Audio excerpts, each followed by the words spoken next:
Hey fandom, it's me, Aaron, and this week is one of those weeks of comics that's really the weeks that I live for as a fan. I'm just totally in love with this stuff, and a lot of people have been saying I haven't been doing much Marvel because, I don't know, the zero issues of DC were really freaking cool, and a lot of them there was something to say about. Marvel Now is next week, and that's going to be phenomenal. That's going to be a big thing that's going to take up a lot of the time, but A vs. X12 came out this week, and this was the ending that we were promised. Remember the zero issue where it was Hope and Scarlet Witch, and then we really didn't see them in the spotlight much, other than maybe some of the side stories or whatnot? This is all them. It's them versus Dark Phoenix Cyclops. None of this is spoilers. This was things you should know from either the cover or issue 11, and it ended in a way that was awesome. Hope actually fulfilled the whole jargon of all that hope, that we were promised in 2008. But anyway, the ending stuff leads right into the Uncanny Avengers, which is going to be next week, which we'll have an Uncanny Avengers party. That's going to be October 10th.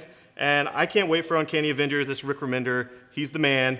And this, versus number 6. Even if you haven't gotten any of the other verses, it doesn't matter. These are all one-shots, essentially. This is brilliant. You get Hope and Scarlet Witch's battle with each other before they decide to team up against the Dark Phoenix Cyclops, as Marvel characters are wont to do. First they have to battle each other, then they battle the bad guy. I'm sure you've seen Avengers, the movie. But it's awesome, and then the backups is all these question marks of these battles that we didn't see on panel. And some are just pure funny, others are just awesome, like Toad versus Jarvis, or there's a Cap versus Cyclops by Bendis and Mafud that's just hilarious. And the final one is Pixie versus Squirrel Girl, which is the secret behind why they were fighting the whole time anyway. I highly recommend getting this. It's a lot of fun. Daredevil End of Days is Bendis, and it's like what Marvel did back where they had like Hulk the End and all these end books. Daredevil's dead. You see him die, and then boom, Ulrich is the main character, Ben, and he is covering why Daredevil died, what happened, why no one helped him, all this stuff. It's very heady, it's very smart, and I really enjoyed it. If you want some more Bendis Daredevil, and it does not interfere at all in any way, shape, or form with Mark Waid's Daredevil. His Daredevil is current. This is a possible future of his very last days. And isn't it brilliant how they did End of Days with the DD there, just like on his chest? Oh my God. Minimum Carnage, I don't know, you guys. I mean, I know people love Carnage. I know people love Scarlet Spider. I personally love the new Venom, so this is mixing them all together. Are you gonna dig that? I don't know. So maybe. It's the same guys, Bun and Yost, that are kicking ass in Marvel with all kinds of things. They did X-Force back in the day. And give it a shot if you like those characters. If you don't like those characters, ignore it. Here's what I really want to talk about. Oh my God, you guys.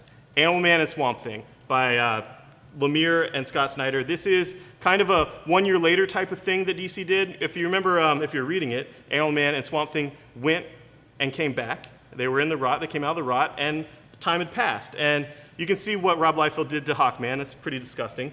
But you can read these separately as well if you're not into giving yourself full satisfaction, because one is the Red Kingdom and the other is the Green Kingdom. But having read both of these, something that happens to Poison Ivy in here that we see in a flashback is related in here, so you should read both of them. And this is just that kind of amazing post-apocalyptic dark DC universe where everything is just gone to hell, and it's freaking awesome. I can't say enough about this, and if you want to see, what happened to the Teen Titans, that's basically like essentially how I see Teen Titans now. It's just disgusting. But, and Beast Boy, finally. Beast Boy and Animal Man together. Why haven't they teamed up in the past? I don't know. What the hell? So these get my highest recommendations. I freaking can't say enough about them. Even if you weren't reading Animal Man or Swamp Thing, you could pick these up because there's a gap in time that none of us know, and we can just go with it. Baz still doesn't have a handgun. I think Jeff Johns just put that in the teaser images just to troll you guys, because I read this whole issue, and spoiler, there is no freaking handgun. There is, some Muslim stuff, but to me it's not stereotypical unless, there's some Muslim stereotype about street racing I don't know about, and it's actually quite good. The Justice League, the Third Army, this is all heating up, and this is the first part of the Third Army. Come on, who doesn't want this? I don't know. My favorite Guy Gardner is still around, so I don't care about. Hal's coming back. Of course Hal's coming back. I think it's a whole conspiracy. You introduce this new minority Green Lantern right after you kill the main white guy, which is Hal, and then during the course of the story, John Stewart sacrifices himself and dies because you need a Green Lantern to die, and I don't want to be Guy Gardner. And so the headline isn't DC kills their only minority Green Lantern, John Stewart. They already have a new one, Baz. And, Hal's dead already, so, they killed a white guy too. And then a couple months later, they quietly bring Hal back. That's my prediction, but I don't care. I love it. As long as Guy Gardner is still Guy Gardner with a ring, it's good. Action Comics is all Crypto and Phantom Stranger. Oh my God, Phantom Stranger in the Phantom Zone. This is freaking brilliant. I mean, this is better than probably everything Dan DiDio will do on Phantom Stranger. This is Grant Morrison. It's Phantom Stranger with Crypto in the Phantom Zone. And I don't want to give too much away about Crypto, but he's in the whole issue and the backup story. And this is just what I've wanted for the whole time. And what I predicted with, I think it was issue 2 of Action Comics, where some crazy old homeless lady told Clark that there was some like white ghost dog watching over him. Well, I called that, and that's in here. But this is brilliant. You will love this. Detective Comics. This is the first issue with John Layman from Chew taking over. And it's awesome, just from the very beginning, just the dichotomy of Bruce and Batman. Bruce donates money to orthodontists. Batman busts people's teeth. Bruce, forgives student loans from orthopedic people. Batman breaks their legs. I mean, this is awesome. And it's really heavy on the detective work. It's really heavy on the mob and the villains.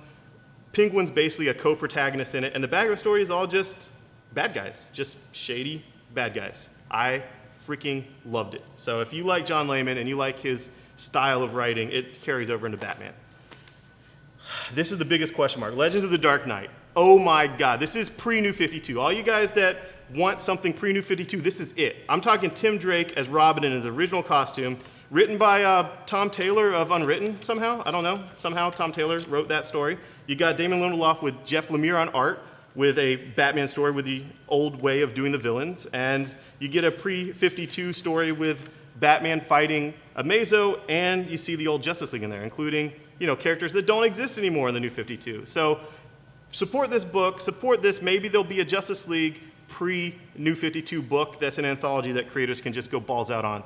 I hope. This was awesome, and seek it out. It was originally digital, but who cares? I mean, why do you care what something originally was if you didn't read it? I mean, it was originally, a thought in someone's mind. It was originally on, Bristol board. Who cares? If it's new to you and it's awesome, support it. And in graphic novels, I, Vampire. I love this book. This is one of those DC Dark books that really rock with an indie creator, Joshua Hale Falcoff, who's done other stuff I liked, and just a lot of crime noir stuff. And this is more horror, and I'm digging it. It's in the DCU, and it's vampires, but it has nothing to do with any of that other cliched vampire stuff. And it's a love story, but it's not sappy. It's balls out hardcore. So if you want something different in the DCU, just check it out. And finally, because I have to talk about something indie, my pal Joe Keatinge, Hell Yeah is out. Hell Yeah is just hell yeah. It's like, well, what should Joe Keatinge do? He wants to write comics. He's worked for Image. Now he's getting it published by Image. And it's like his generation, what do? The previous generation of Image did all the creators' rights stuff, did all this stuff where they left Marvel and had all this fanfare and won all these amazing triumphs for creators. And now Joe Keatinge's like, hey, I was born way later. What do? I want to do stuff too for creators' rights and create comics. What new things are around for me to do, man? I got some superpowers.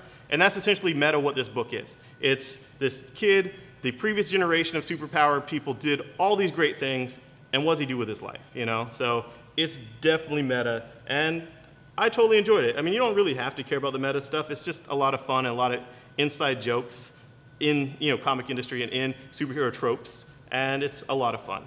And that's what we have this week. It's just an amazing batch of books. This is what I live for. And next week's going to be Rick Remender's Uncanny Avengers. Thanks, bye-bye. Thanks for watching the video. If you liked it, click like. Click subscribe if you want to subscribe. That would be cool. And, we give away the comics we talk about each week on Facebook. So if you go to our Facebook, which is, there's a link on here, and you see the stuff we're giving away, and you share it on your Facebook, and you can win it. It's actually quite simple and fun. Thanks, guys. Bye-bye.